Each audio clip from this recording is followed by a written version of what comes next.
عانى من تعب ملوش علاج وسبحة شافته منه، واتطرد من محل هدوم في لندن لسبب غريب. واللي حصل معاه هو وابنه في إسبانيا صدم الكل، ونفسه ابنه يطلع زي محمد صلاح وبيتوتي وملوش في السهر. ايه أسرار حياته؟ ليه بطل يشتغل مع المخرج بيتر ميمي بعد المنسي؟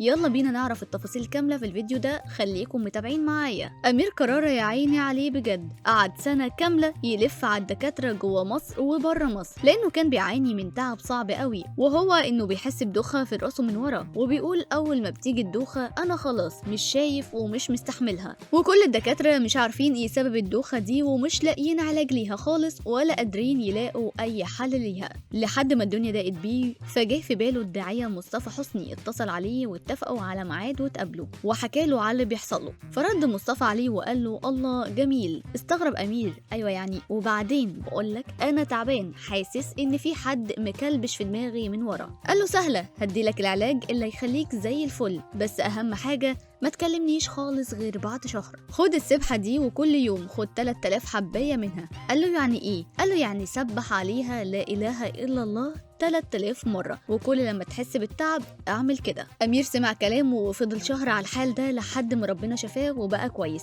وكلم مصطفى حسني وشكره، فقال له انت تعبك في قلبك، فقرب من ربنا هتبقى كويس دايما. اما بقى حكاية طرده من المحل في لندن حكاية ولا في الخيال. في يوم كان خارج مع مراته والجو فجأة قلب وبقى برد، فعمل فيها أحمد رمزي واداها الجاكيت بتاعه، وراح اشترى لنفسه جاكيت من الشارع مكتوب عليه بالإنجليزي بحب لندن. وبعدها خرج بالجاكيت ده مع واحد صاحبه، وشاف محل هدوم شيك قوي، قال له يلا ندخل. فالتاني خاف وقال بلاش يا امير، ده غالي جدا وهتكسفني لو ما اشتريناش. فرد عليه يا عم بس يلا. وهوب لسه داخلين، قام اللي شغال في المحل طلع جري قفل الباب في وشه عشان ما يدخلش، بس امير صمم لحد ما دخل وعرف انه مشهور، ووقتها اعتذر له. ومش على قد كده وبس، لا ده كمان مره وهو في اسبانيا بعد ما ابنه خلص تمارين الكوره خده بلبس التمرين على نجيله وتراب، وامير زيه لانه كان قاعد على الارض بيتفرج عليه وهو بيلعب كوره. وراحوا ياكلوا سوشي في مطعم مشهور، ولما شافوا صاحب المكان رفض يدخلهم، وبعدين صعبوا عليه لانهم فضلوا يتحايلوا عليه، وقعدهم في ترابيزه صغيره في مكان بعيد عن الكراسي الشيك، وكان بيتعامل معاهم بشكل مش لطيف. وفضل على الحال ده شهر، كل ما يروح يعمل معاه نفس الموقف.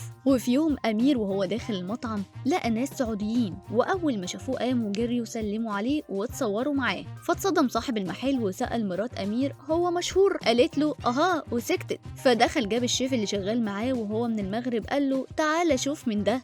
فلما شافوا الشيخ فرح وقال له بعلو صوته باشا مصر، واتصور معاه. وعرف صاحب المطعم انه نجم كبير، فاعتذر في وقتها لامير وقعدوا على ترابيزات الشيك. امير كرارة نفسه ابنه سليم يطلع زي محمد صلاح ويبقى نجم كوره مشهور. واللي محدش يعرفه عن امير انه بيتوتي قوي وملوش في السهر والخروجات، بينام من الساعه 10 ويصحى 7 الصبح يقعد مع عياله ومراته. اما بقى عن عدم شغله مع المخرج بيتر ميمي من بعد مسلسل المنسي، قال ان دي ظروف الحياه، ويمكن هو علاقته بكريم عبد العزيز اقوى، وكل شويه بيقدموا عمل مع بعض وينجحوا، بس انا علاقتي بيه كويسه. قولولي ايه اكتر عمل بتحبوه لامير كرارة؟